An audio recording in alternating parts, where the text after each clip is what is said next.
Olá, otimizadores! Sejam bem-vindos para mais uma Amora Podcast, programa que vai otimizar você para o próximo nível. Eu acredito que conexões mudam o jogo, por isso eu trouxe uma pessoa super especial para a gente falar sobre empreendedorismo. Como que você vai criar o seu negócio, a sua empresa e com certeza prosperar, fazer com que isso seja um negócio de sucesso. Mas antes de eu revelar quem que é o meu convidado que eu trouxe hoje aqui para bater esse papo, vou falar rapidinho aqui do SEO Club. Galera, o SEO Club é a minha mentoria em grupo para você que quer realmente ter uma carreira de sucesso em SEO, quem sabe abrir a sua agência ou fazer a sua agência ter muito mais lucratividade. Eu vou abrir os bastidores do meu negócio, que tem mais de 10 anos no mercado, para você poder se espelhar, se inspirar e aprender muito com a minha bagagem, beleza? Então se você está interessado, tá passando um QR Code aqui na tela, vai lá, escaneia, o link também está aqui na descrição do vídeo. Vem conhecer o SEO Club, que eu estou te esperando para você ser mais um dos meus mentorados e com certeza ter muito sucesso na área de SEO, beleza? Agora deixa eu vir aqui apresentar o meu convidado. Ele é empreendedor há mais de 20 anos, fundador e CEO do grupo i9, que possui empresa dos mais diversos segmentos e também é fundador do seu próprio instituto chamado Respirar, o que apoia empresas e empreendedores com capacitação e investimento. E não é só isso, ele é formado em Direito, MBA pela FIA em Gestão Empresarial e MBA pela FGV em Formação para CEOs com especialização em Stanford. E eu tô com ele aqui, João Paulo Ribeiro. Fala, João. Tudo bem, Daniel? Um prazer muito grande estar aqui com você nessa manhã. Eu acho que é super importante a gente criar esse momento de bate-papo, né? Esse momento de consciência. Para mim é uma honra estar aqui e poder participar desse podcast. Eu fico muito feliz aí que você veio aqui gravar, dar umas dicas sobre esse assunto que eu confesso que eu adoro. A gente falar sobre empreendedorismo. Não estava nos meus planos quando eu saí da escola, fui para a faculdade, não estava nos meus planos, só que aconteceu e agora que aconteceu, eu tenho certeza que foi o melhor caminho que eu poderia ter escolhido e adoro falar sobre esse tema. E aí, para a gente já começar com uma pergunta que acho que vai nortear todo o nosso episódio aqui: como ser um empresário de sucesso? Bom, se você me fizesse essa pergunta aí há uma década atrás, a resposta certamente seria muito diferente do que eu tenho hoje, né? Ao longo da minha jornada, eu consigo perceber que não dá para você desvincular o CPF do CNPJ. Então, a minha resposta é, para você ser uma pessoa de sucesso, eu acho que o primeiro passo é você ter muita consciência do que você vai fazer, muita sanidade e muito engajamento. Então, analisa bem, define o seu propósito e se divirta bastante na jornada. Com certeza. E isso para mim é indispensável. Curtir a jornada. Nosso tempo é tão limitado, vamos dizer assim, nesse mundo, não dá para ficar muito tempo fazendo o que você não está curtindo, não gosta.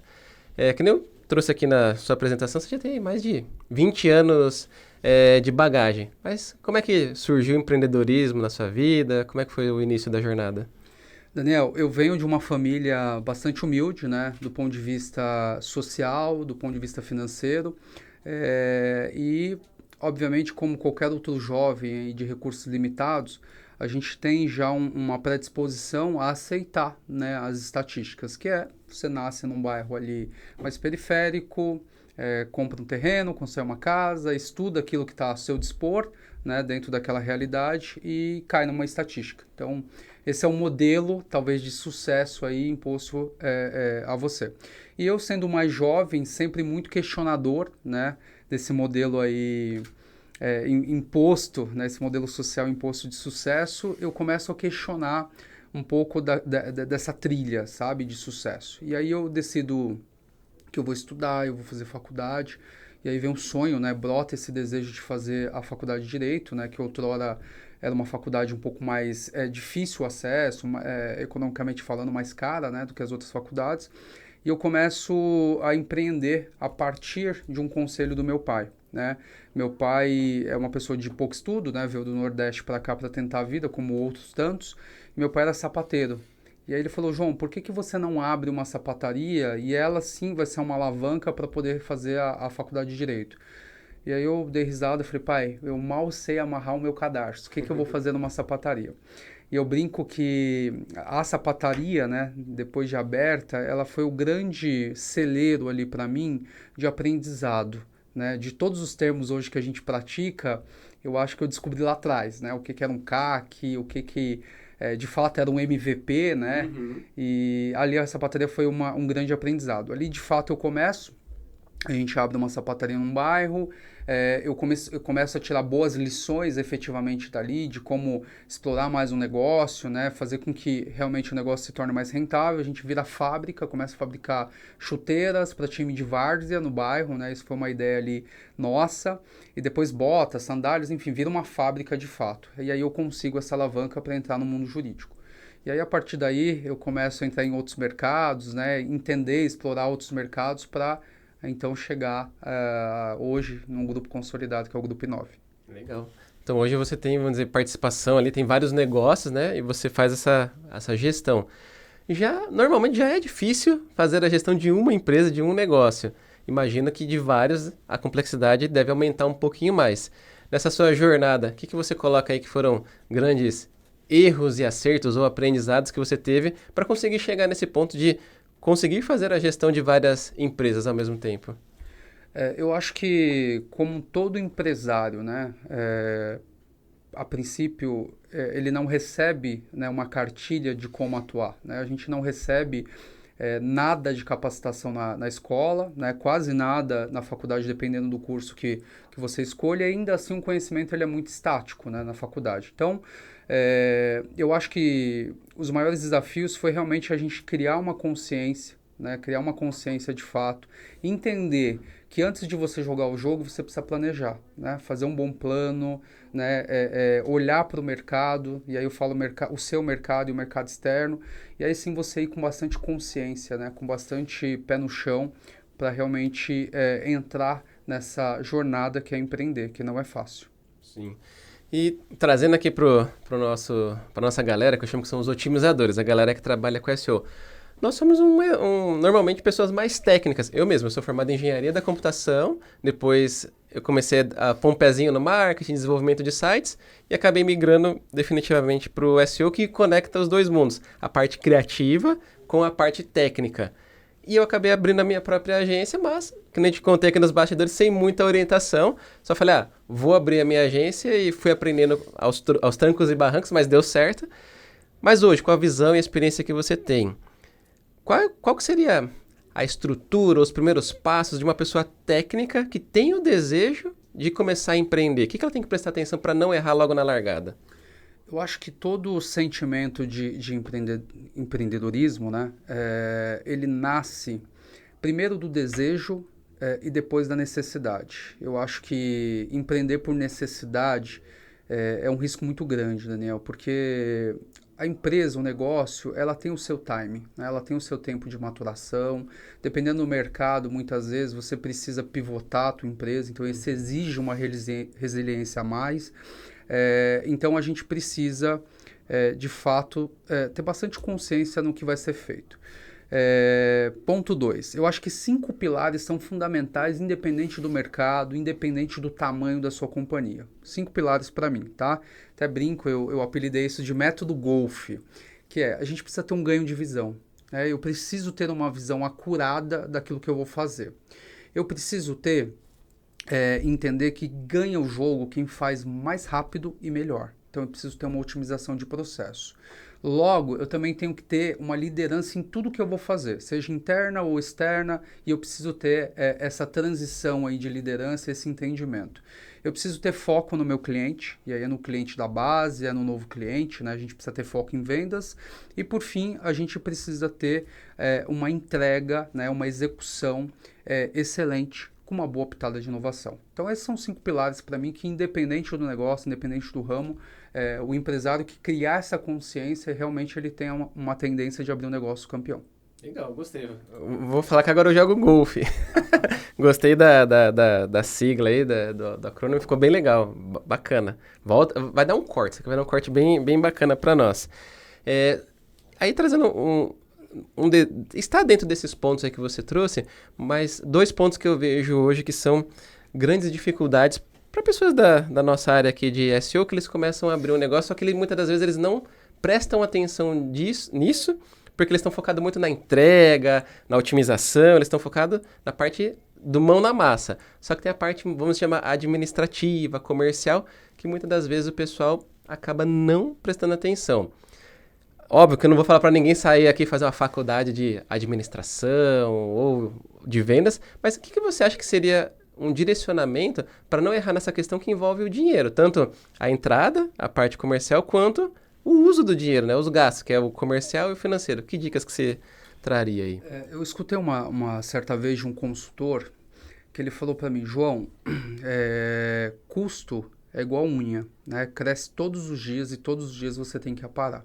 Então, acho que por uma empresa que hoje atua no mercado nacional, que é um mercado extremamente competitivo, né? Não existe mais mercado ali, céu de brigadeiro. Todo mundo compete e o jogo é para todos. Então, você precisa nascer e ter essa mentalidade, essa cultura de uma empresa austera. Então, é importantíssimo você olhar todos os dias para o seu custo. E aí, quando eu falo custo, não é você olhar o custo uma vez por mês, né, cada trimestre, não é todos os dias. É assim que você faz uma boa gestão. Criar uma cultura de austeridade, olhar custo todos os dias, por quê? Só existe duas formas de você gerar dinheiro. Ou o dinheiro novo, é o dinheiro que você tem economizando de um custo aí que outrora você usaria para uma coisa que não fosse estratégico ou relevante para a sua companhia. Então precisa sim. E hoje sobre o conhecimento, Daniel, ele é aberto, né? E ele é muito mais fácil do que anteriormente. Antigamente a gente tinha um modelo de ensino que era alguém estuda profundamente um tema, esse tema vai para um livro, alguém se apropria desse conhecimento, muitas vezes da academia, e aí sim a gente consome aquilo que alguém traduziu. Hoje em dia não é mais, né? Todo mundo tem acesso a essa fonte de conhecimento, ele é muito rápido, muito dinâmico e as informações estão aí, né? São commodities, todo mundo pode ter acesso. Então sim, é importante a gente ter uma boa base do que vai acontecer, o brinco do balcão para dentro, e cuidar bastante do nosso caixa. Eu acho que isso é fundamental para a sobrevivência do negócio. Sim, com certeza. Que, assim, em todos os meus mentorados, pessoas que eu tenho contato, outros empresários, eu vejo ali que, muitas das vezes, a dificuldade, a dor deles, ou está no financeiro, igual você trouxe aí, ou no comercial, porque, eu não gosto de vender. Mas eu também não gostava de vender, não era a minha habilidade nata. Nossa, eu nasci um excelente vendedor, mas eu fui aprendendo. E hoje, junto da nossa holding lá, eu atuo diretamente no time de vendas lá, porque é aquilo, entendimento do negócio, entendimento técnico, com certeza eu vou conseguir fazer uma boa venda ali, óbvio, aplicando as técnicas que eu fui aprendendo com o passar do tempo. Mas também tem um outro ponto que queria que você comentasse um pouquinho, que é sobre o modelo de negócio. Muitas das vezes, a galera não pensa em como que vai estruturar um modelo de negócio e acaba se frustrando. Por exemplo, uma coisa no nosso segmento, você pode vender projetos pontuais ou você pode vender um serviço de recorrência. Eu sempre oriento os meus alunos, vai na recorrência, porque a recorrência te dá uma visão de futuro. Você vai fazer um contrato de 12 meses, por exemplo, para fazer otimização do site do seu cliente. Você sabe que vai receber aquele dinheiro nos próximos meses e você tem uma previsibilidade, aí você controla o caixa, tudo bonitinho. Sem isso, todo mês vende mais projeto, e quando não vende, às vezes pode bater o desespero. Esse é o modelo de negócio que eu recomendo. Qual que é o grau de importância que você vê de estudar bem o modelo de negócio, independente do negócio que estiver sendo aberto, para o sucesso desse novo empreendimento? Só fazer um parêntese antes sobre venda, né? Qual é a minha concepção e que eu atuo dentro do Grupo I9? Você não precisa gastar todo o seu tempo, toda a tua agenda em vendas. É polêmico que eu vou falar, tá, Daniel? Não precisa gastar todo o seu tempo em venda. Você pode gastar só 99% em venda e 1% você faz o resto, né? Então, tem que tá com a agenda comprometida com aquilo que de fato mexe o ponteiro, né? Qualquer outra coisa é história de livro, né? de infantil, né? Então, eu acho que trabalhar uma boa venda, né? uma experiência, uma jornada do cliente para que você tenha a recorrência, acho que é o sonho de qualquer empresa, né? Por quê? Como que você quer acordar hoje? Você quer acordar sem cliente ou você quer acordar com cliente? Né? Acordar com cliente te dá ali a benesse de você fazer planos de longo prazo. Né? Acordar sem cliente significa que você vai ter que ir, de fato, né, matar um leão por dia. Isso não é fácil. Então, eu acho que trabalhar, estruturar um bom funil, né, entender de fato qual é a sua proposta de valor, né, o que você vai mostrar de diferente, o que o mercado está trazendo que você pode ir ali um pouco na contramão e agregar valor para o negócio do teu cliente, né? Eu acho que isso é a primeira coisa que a gente tem que entender. E acho que um ponto, indo mais para essa linha também, que eu acho que o trabalho de vocês é um trabalho também bastante consultivo, é de você pegar toda essa dor que você identificou através de um diagnóstico e mais do que apontar para o cliente, para falar, olha, você tem um site assim, né, precisa corrigir, tem tantos erros, se a gente fizer assim vai organicamente ter mais visibilidade. Dar um passo a mais, sabe? Dar um passo a mais para dentro da companhia. Pega todos esses dados que no final do dia o que o empresário quer ouvir é o que eu faço? Né? O que eu faço com tudo isso? Né? O que essa informação pode gerar um insight de negócio que vai mudar também o meu ponteiro? Então, acho que mais do que pegar informação técnica é você transformar em insight, dar isso para o seu cliente e, através disso, ele gerar mais receita, mais caixa. Tá? E isso vai gerar, obviamente, uma fidelização e maior recorrência. Sim, total. Eu sempre falo aqui para a galera no canal que um grande analista de SEO, né, um grande profissional de SEO, ele vai se diferenciar a partir do momento que ele entende do negócio do seu cliente. Porque ele entendendo do negócio, ele entende os pontos que giram o ponteiro. Por exemplo, como que eu faço para essa empresa ganhar mais dinheiro, gerar novos negócios, ou como que eles podem explorar uma nova oportunidade de mercado que eles ainda não estão vendo, mas eu com os meus conhecimentos do digital, eu consigo mostrar para eles que existe mais um caminho para eles irem. Quando a gente entra com esse papel de um consultor, trazer essa visão que somente quem já está no marketing, no SEO, enfim, tem, o cliente realmente ele fideliza. Por exemplo, eu tenho um cliente que eu fiz algumas vezes essas guinadas junto com ele, as pivotadas que são necessárias num negócio. Ele está comigo desde 2014. Legal. Já faz mais de 10 anos que eu estou com o mesmo cliente, ele segue firme e forte comigo, por quê? Ele não me enxerga apenas como um prestador de serviço, mas ele me vê ali como um ponto estratégico para o negócio dele. E aí é uma parceria de sucesso, não tem como. Eu acho que, Daniel, fazendo um paralelo, eu acho que todo empreendedor, quando ele está sentado lá na cadeira para tomar decisões, ele quer recorrer àquele cinto de ferramental e nesse cinto estão os parceiros, né? Uhum. Então ele quer olhar para um parceiro e falar, putz, o Daniel me entrega muito mais do que SEO. Ele me entrega muito mais, ele me entrega dados, ele me entrega análise, ele sente a minha dor, ele entende do meu negócio com profundidade. Então é muito legal trocar a bola com ele, porque ele vai me dar muito mais do que só uma prestação de serviço ali estérea, né? Sim, total. E vamos avançar agora para o seu instituto, fazer umas perguntas que eu estou curioso ali. Você tem um Instituto Respirar, né, que é para dar esse auxílio, esse direcionamento para os empreendedores, os empresários. E eu queria que você contasse um pouquinho como que funciona o Instituto, o que você visa, vamos dizer, corrigir os buracos, os erros mais comuns. O que vocês fazem no Respirar? Para falar do Respirar, é inevitável falar de um momento que aconteceu no grupo, que foi muito importante, né, que foi o pontapé ali, a mudança de mindset, para eu poder abrir e estruturar o Instituto, né? Há 4 anos atrás, Daniel, eu estava numa crescente, né, numa escalada muito forte em uma das empresas do grupo, que é a Inove, né, Inove Contact Center, e a gente sai ali de um volume de funcionários, a gente chegou a bater 4.200 funcionários no Brasil, né, um nível assim absurdo de contratação, bastante estressante, né, foi algo assim, né, que eu acho que é um grande case da nossa companhia. E naquele momento ali, eu acho que a nossa empresa, que foi uma empresa que ao longo de década, eu sempre mantive a cultura de uma empresa boutique, uma empresa muito próxima entre o colaborador, e ali a gente se perdeu um pouco. Obviamente pela escala, mas também muito pelo ego. Eu acho que aquele momento ali, eu caí numa armadilha que eu sempre fui o cara de aconselhar, né? Então, acho que ali no momento de crescer muito, a nossa empresa aparecer muito, eu acho que ali o João, como CPF, eu acho que ele se perdeu um pouco. E aí eu tive Covid. Né? Então eu alcancei tudo que um empresário gostaria de ter. Né?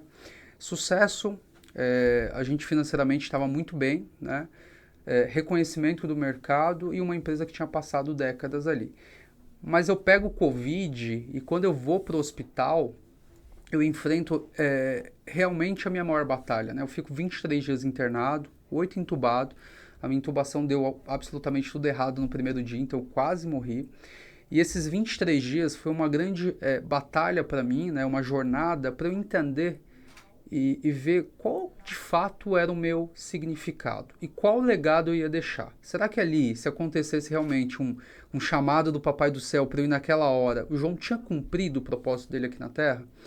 E eu fui agraciado, né, para voltar. Aí ganhei mais 45 minutos de vida, o segundo tempo, e nasce esse propósito. O que eu posso fazer além de ganhar dinheiro, além de crescer a empresa, crescer o meu grupo? O que eu posso fazer? Qual semente eu posso deixar aqui na Terra para outras pessoas? E aí eu começo a trabalhar essa ideia, e aí surge a ideia do Instituto Respirar.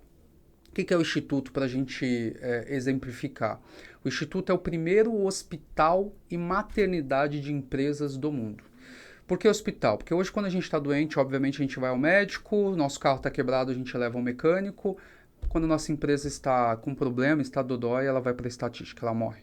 Infelizmente, esses são dados, né, do nosso país. Então, você não tem preparo da escola, você quase não tem preparo da faculdade, e o empreendedor ele empreende sem o mínimo necessário. Então, é muito factível que a empresa dele não sobreviva.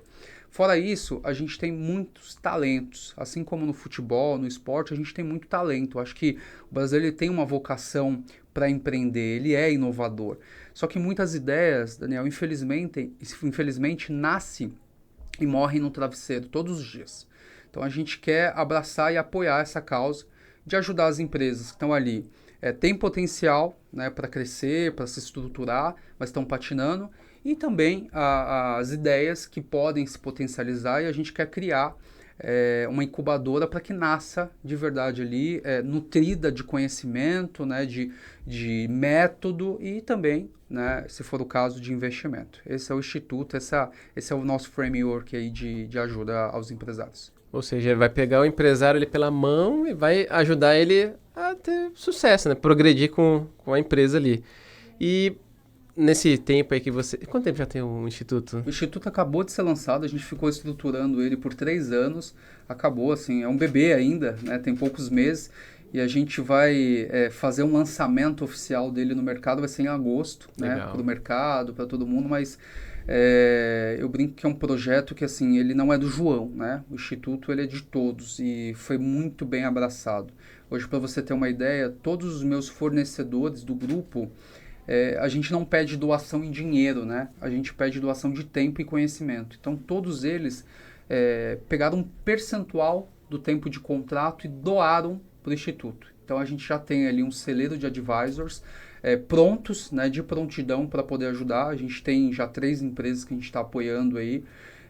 Então, ela vai ter ali um leque de opções, desde advogados, contadores, marketing digital, vendas, enfim. O que a empresa precisar, a ideia é que ela, de fato, chegue a um hospital, a gente faça um raio-x e indique ela para o médico ali, para o profissional de competência para poder ajudar a empresa dela. Maravilha. E já desse tempo que vocês já estão rodando, o que você já percebeu ali que são erros comuns dessas empresas aí, pontos que dá para corrigir? Eu percebi vários, tá? Vários. Primeiro, eu acho que um erro que é comum é o empresário olhar só para aquele ambiente dele ali. A gente tem um caso que é de uma pessoa super talentosa, super esforçada, que ela tá abrindo uma imobiliária boutique. E ela sempre falava para mim, João, eu tô abrindo uma imobiliária porque eu tô na principal avenida aqui de Foz do Iguaçu. E quando a gente para olhar o network dela, os contatos que ela tem de investidores, ela tem muito contato no Paraguai, ela tem contato em São Paulo, tem contato no Brasil inteiro. Então a imobiliária dela não é na principal avenida de Foz. A imobiliária dela é no Brasil.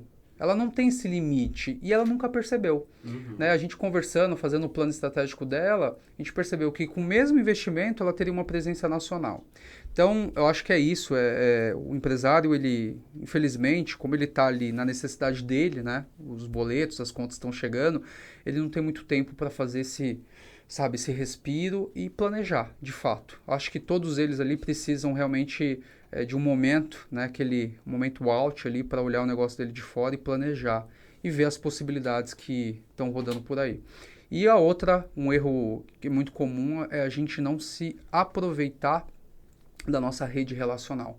Né? A gente faz de uma forma muito ruim o network, eu percebo isso, né? Que é primeiro você tem a necessidade, depois você vai procurar a pessoa. Quando deveria você nutrir, né? Network tem técnica, é intencional, você precisa nutrir, né, uma audiência ali e entender quem que pode te conectar a quem. Né? Hoje você está a uma ligação, no máximo duas, aí, de qualquer pessoa que você queira se conectar. Então, precisa ajudar a formar rede, e aí isso a gente faz bem, né? A gente conecta com o lado de cá e usar isso de forma estratégica. Então, eu percebo que eles não têm muito essa consciência. Sim, total. Até a gente estava conversando aqui antes nos bastidores, né, do livro aqui, O Ambiente Muda Tudo, até a pulseira que eu uso praticamente todos os dias aqui.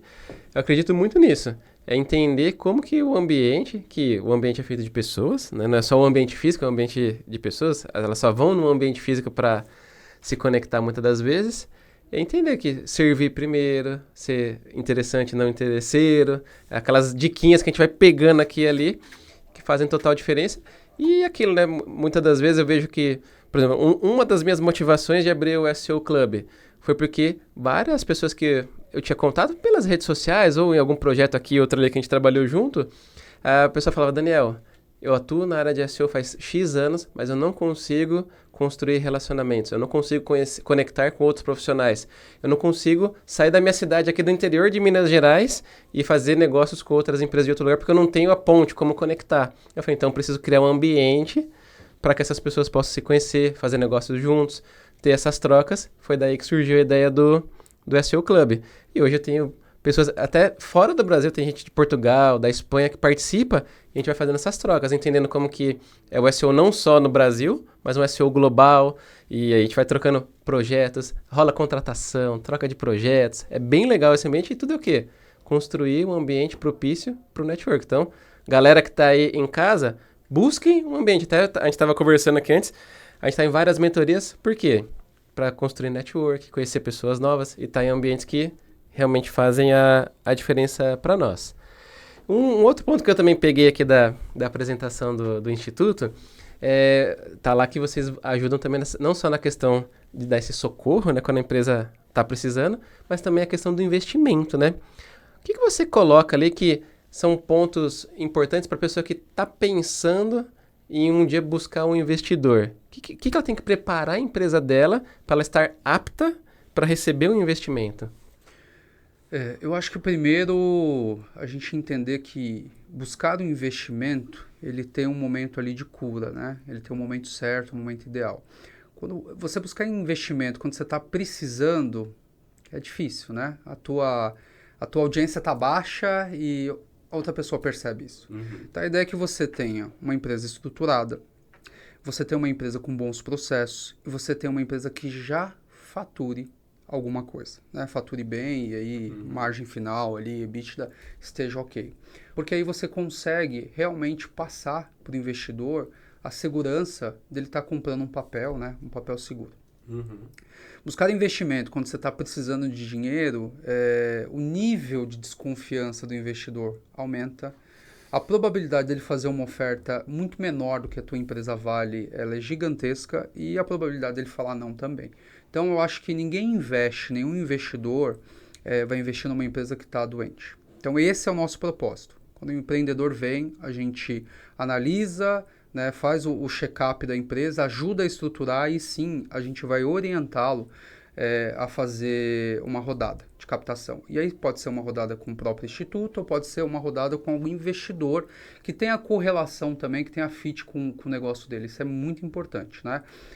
Só não esquecer que quando você pega uma rodada de investimento, você também está contraindo ali um sócio, seja um fundo, seja um family office, você tem um sócio e você vai comungar a partir daquele momento ali com os mesmos valores. Então é importante que você faça a captação de forma consciente com uma pessoa, né, ou com um fundo, com uma entidade ali que tenha fit cultural com a tua empresa. Sim, e também acho que um ponto importante de trazer é que nem sempre a empresa precisa de um investimento, de um investidor para crescer, né? Muitas das vezes o pessoal vê o investidor, não, agora com o investidor vai dar certo, mas na verdade a empresa já tem que estar dando certo antes. O investidor muitas das vezes ele só vem para acelerar alguma coisa ou dar um passo de fé maior ali que precisa dessa grana.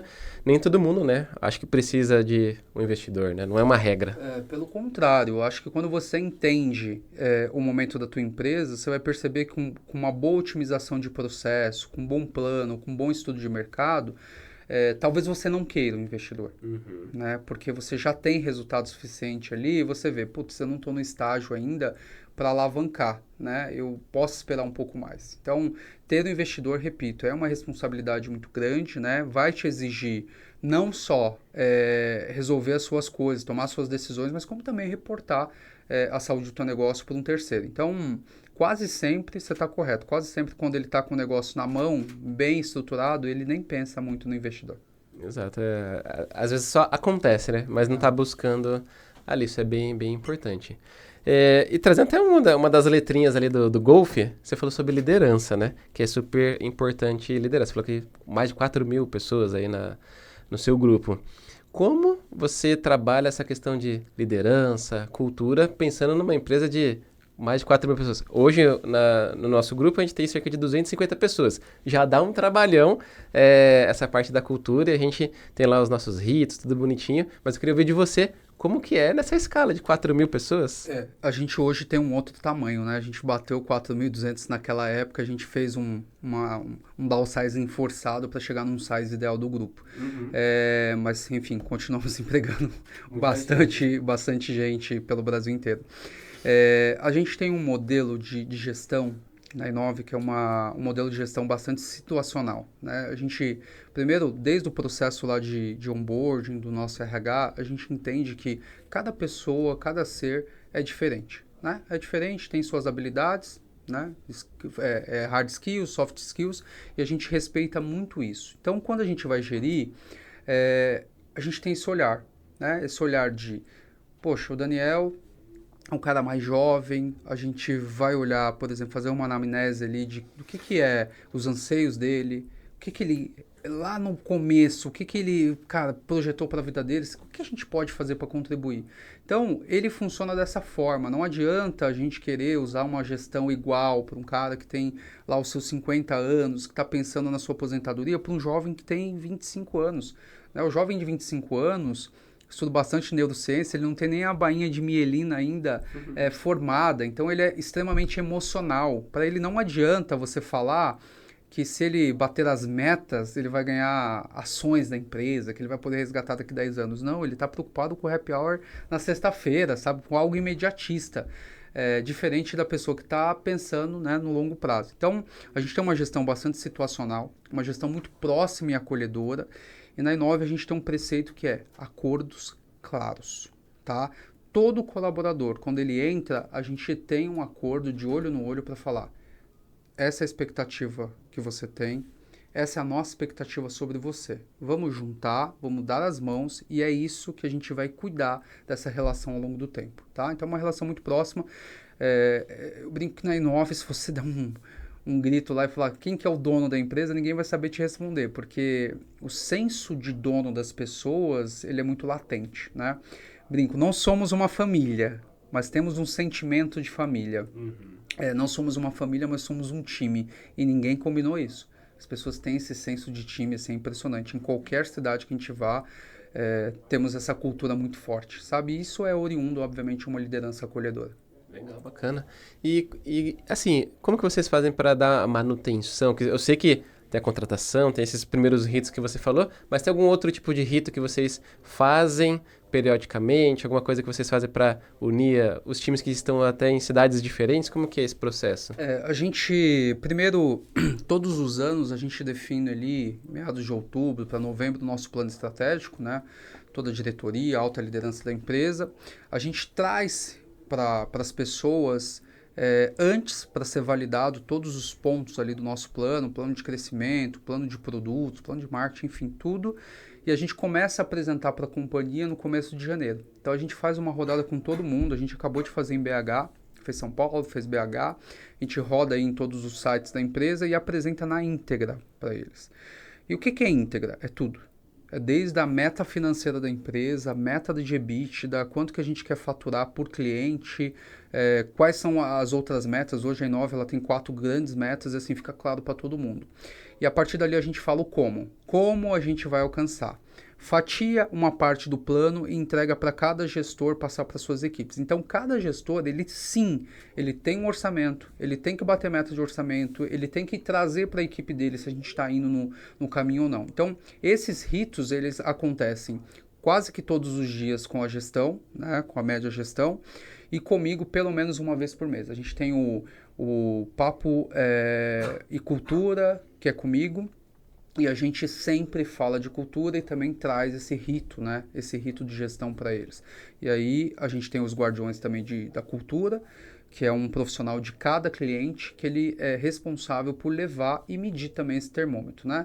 E lembrando que ele vai medir sempre 2 coisas, né? O clima, né? Que é o humor ali da organização, do produto dele, e da cultura para ver o quanto as pessoas realmente estão com fit, estão... ainda com aquela personalidade que a gente construiu no começo.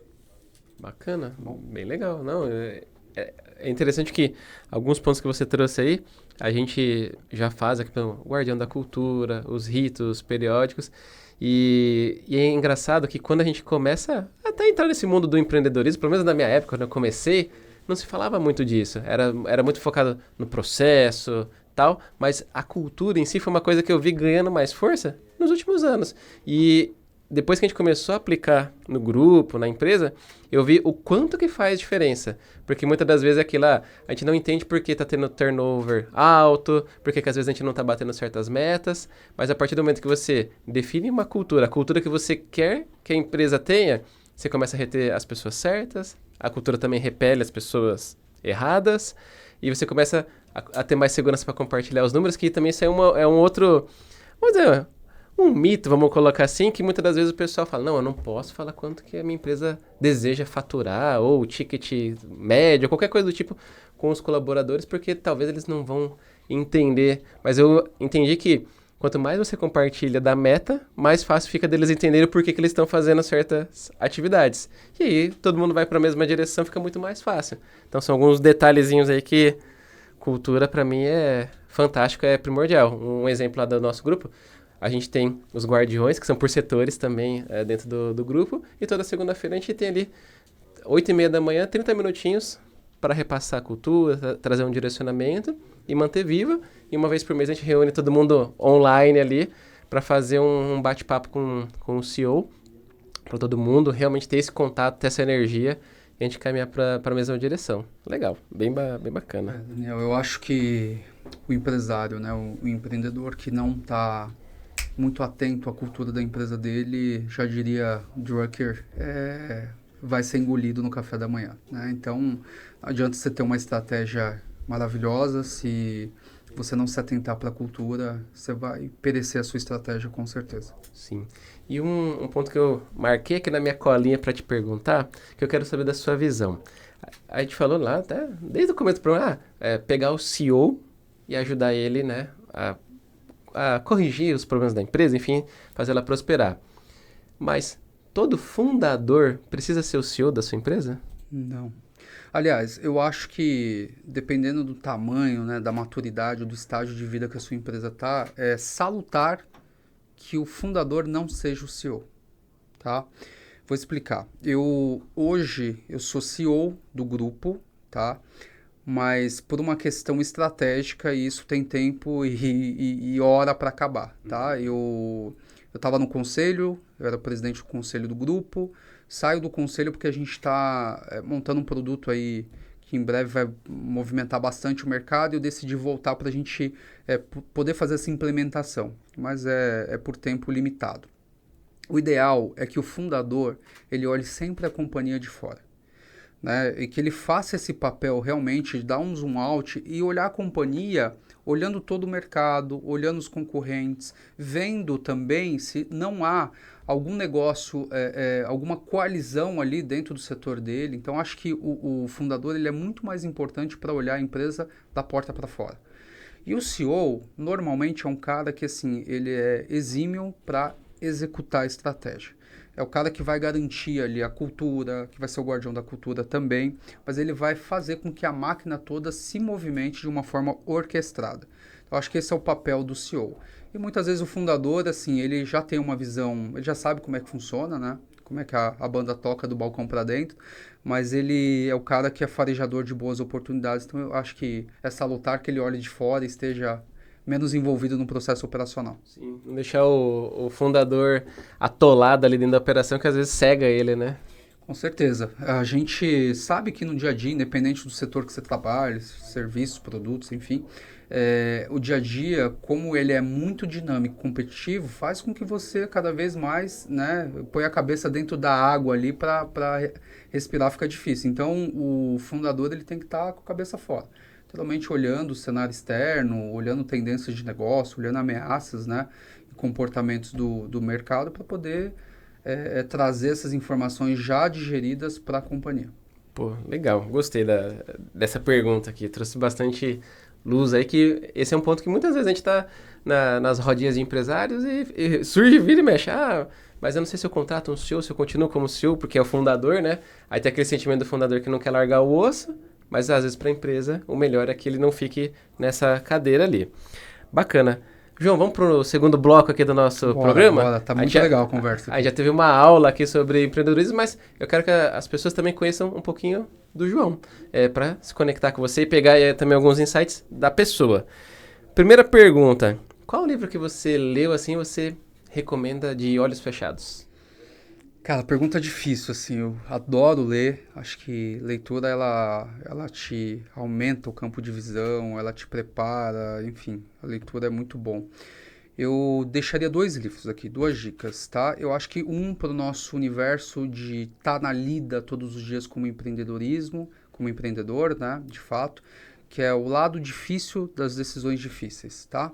É um livro que ele vai contar um pouco de como o empreendedor faz sem ter aquela vida romantizada, tá? Porque a gente pensa muito em livro, a gente pensa nos grandes cases, né? Apple, Google, as empresas que deram muito certo ali, mas é a foto, né? Não é o filme. E esse livro ele traz um enredo de um grande empresário, né? Um empresário de sucesso que passou por grandes companhias como essa, mas o que ele fez quando ele tinha quase que um cenário ali de hecatombe, sabe? De perda total. Que muitas vezes é aquela decisão que a gente tem que tomar no dia a dia ali. A gente está super atarefado, com pouco recurso e precisa tomar uma decisão ali rápida com aquele pouco de informações que a gente tem, enfim, e como é que a gente faz, né, no dia a dia. Então esse é um livro que eu acho que é um pouco do manual que a gente tem que ter ali de bolso. E um outro livro é Uma Vida com Propósitos. Eu acho que esse é um livro ali que dá uma boa base para você fortalecer o teu eu, né, o teu CPF e não sair fazendo, não sair empreendendo e mergulhando ali de cabeça só em busca do dinheiro. Então, Uma Vida com Propósito, eu acho que ele conecta o como você faz para ter uma boa base espiritual, uma boa base familiar, para que essa jornada do empreendedorismo realmente valha a pena. Sim, total, legal. E até um ponto, né, que não existe CNPJ forte com CPF fraco, né? Eu acho que nem existe CNPJ quando o CPF está fraco. Exato, então a gente precisa fortalecer bastante esse lado. E segunda pergunta aqui, hábitos que você não abre mão porque te ajudam a performar? Eu falei do método Golf para negócio, mas eu adoro fazer associações mnemônicas aí para guardar. Eu também tenho um método Golf pro lado de vida, né? Então, eu acho que o método Golf do João é ter gratidão, né? Então, todos os dias eu agradeço pelo meu dia, por aquilo que eu aprendi, por aquilo que eu ganhei e por aquilo que eu ganhei não de forma material, sabe? Mas de aprendizado. Então, eu tenho muita gratidão.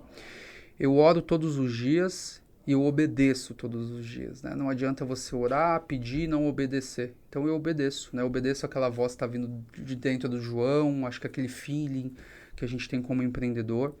Eu tenho uma fé que ela é incondicional, eu acho que esse é um elemento, eu falei de ferramental, né? Na nossa cinta ali cheia de ferramentas, eu acho que a gente precisa ter fé. E fé é acreditar naquilo que você não vê. Empreendedor sem fé não é empreendedor. Nem sempre você vai ter um data-driven ali para você tomar uma decisão. Então, é importantíssimo que você tenha fé e você acredite, né? Eu acho que você, além da fé, eu acho que você precisa lapidar o teu corpo. Então, fazer exercício físico, cuidar do teu corpo, por menor o tempo que você tem ali, sabe? 30 minutinhos, subir uma escada, dar uma caminhada, correr. Isso é muito importante para que você realmente ative a potência máxima do teu corpo, do seu cérebro, e você consiga fazer. Então, acho que a gratidão, é a oração, é a fé, é a lapidação, aliás, é a fé, né? E por último, a espiritualidade viva. Então, acho que a espiritualidade viva é você mandar sangue para o teu corpo, né? Para esses elementos e fazer com que, em determinado momento, você vai tomar uma decisão embasada em dados, em fatos. E em outros momentos, você vai dobrar o joelho e vai pedir orientação ali para o seu acionista oculto e ele vai te direcionar. Bom, isso é o que eu não abro mão e o que deu certo para o João desde os 13 anos até o João agora, que vai completar 40, em todos os momentos. Nos momentos que eu passei mais dificuldades, nos momentos também que eu estava no auge ali, eu precisei de ajuda. Pô, legal, gostei. O segundo golfe aí do nosso papo. E o que você faz quando não está trabalhando para recarregar as energias? Jogo golfe. Boa. Eu jogo golfe pelo menos umas 2 vezes aí por semana, menos do que eu gostaria. Mas o golfe para mim ele é muito terapêutico, né? É um momento que eu consigo esvaziar minha mente, um momento que eu consigo pensar no João, pensar nas minhas metas pessoais, fazer um retrospecto ali do João como pai, como marido, né? Como empresário. Então é um momento que eu gosto muito. Além do esporte, que eu acho que tem regras ali de conduta que são muito elementares hoje para a nossa sociedade, que é a educação, a empatia, você se colocar no lugar do outro, né? No golfe, para quem não sabe, eu marco o seu cartão e você marca o meu. Se porventura eu marcar errado e você sabe que eu estou marcando errado, você pode não jogar mais comigo, mas nunca você vai discutir comigo no campo. Então, eu não posso falar a hora que você vai dar atacada, eu tenho que tirar o boné para te cumprimentar, eu tenho um dress code, então tudo isso ajuda muito a você ter disciplina no seu dia a dia. Faço exercício físico pelo menos umas 2 vezes por semana, tenho 2 filhinhas, então isso já por si só já é um exercício. E é isso, adoro navegação, né? Sempre que posso, estou no mar. E, enfim, ficar com minha família são as coisas que me renovam. Bacana, legal. E por que você faz o que você faz? Porque eu amo o que eu faço, eu não saberia fazer outra coisa e porque o que eu faço efetivamente é o que eu acredito que vai mudar o mundo. Simples assim. Eu acho que a gente tem uma bala de prata, e aí eu estou falando de Brasil, uma bala de prata, que é empreendedorismo consciente. Quando a gente empreende de forma consciente, a gente muda uma sociedade. Com certeza. Assina embaixo aí. Que a gente vê, né, quantas famílias a gente acaba, querendo ou não, colaborando para que elas possam construir seus sonhos, prosperar, e tudo isso é a partir de um CNPJ, que foi de uma ideia que alguém teve coragem de ir lá e executar.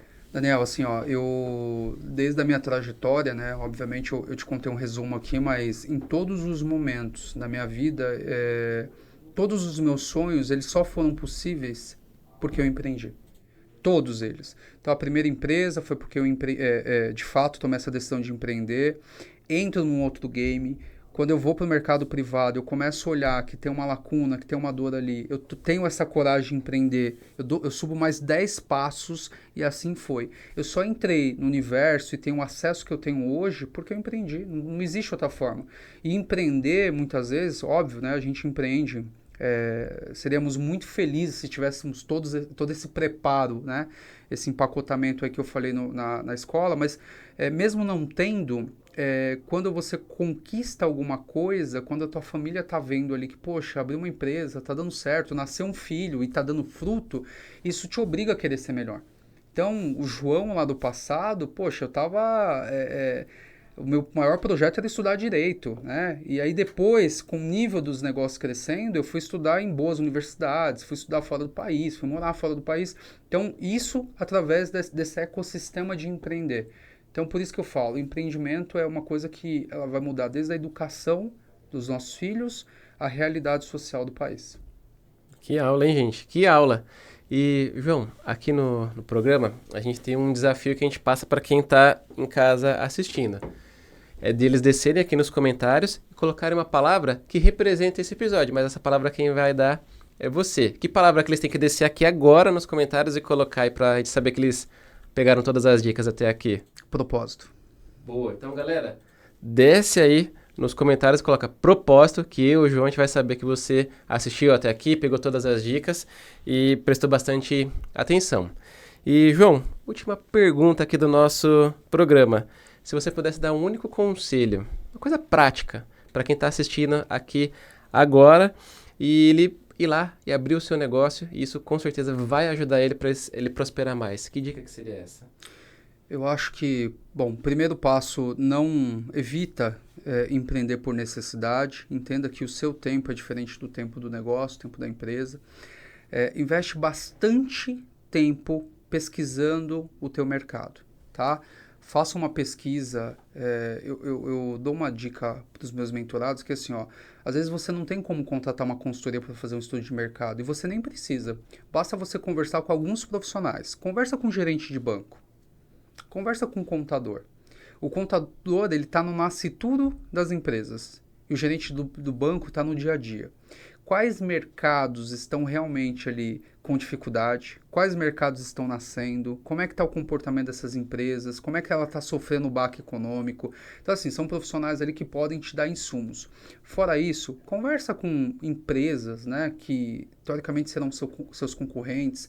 Faz um mystery shop, liga nas empresas, pesquisa bastante. Sabe, o máximo de dados que você tiver, isso vai gerar uma consciência e aí faz com que você entre no mercado aí já sabendo onde é que você vai colocar seus pés. Então, acho que é isso. A partir daí, desenvolve um plano.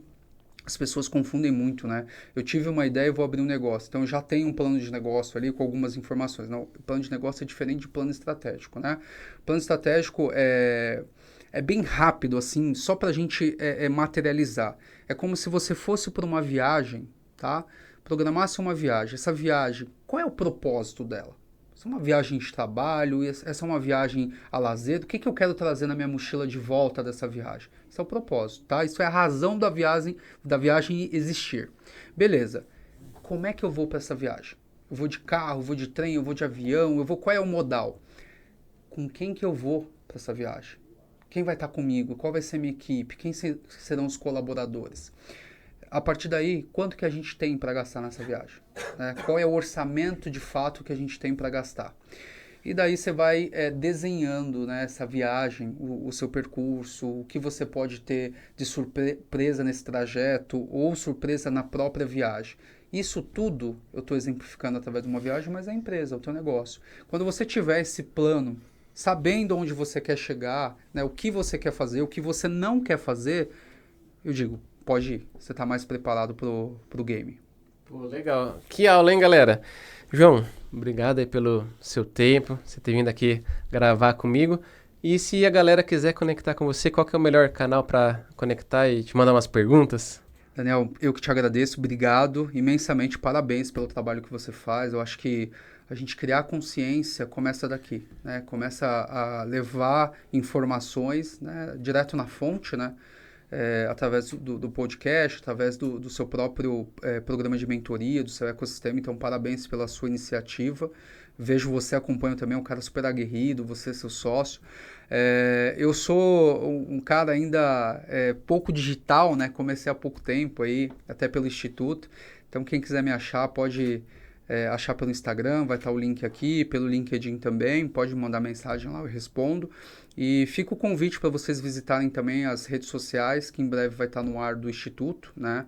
E quem quiser conhecer, quiser ir até o nosso escritório para tomar um café, entender na íntegra, ou tiver um parente, um amigo que quiser indicar para aplicar para o Instituto, vai ser muito bem-vindo, tá? A gente quer criar um exército de boas pessoas para mudar efetivamente o nosso país.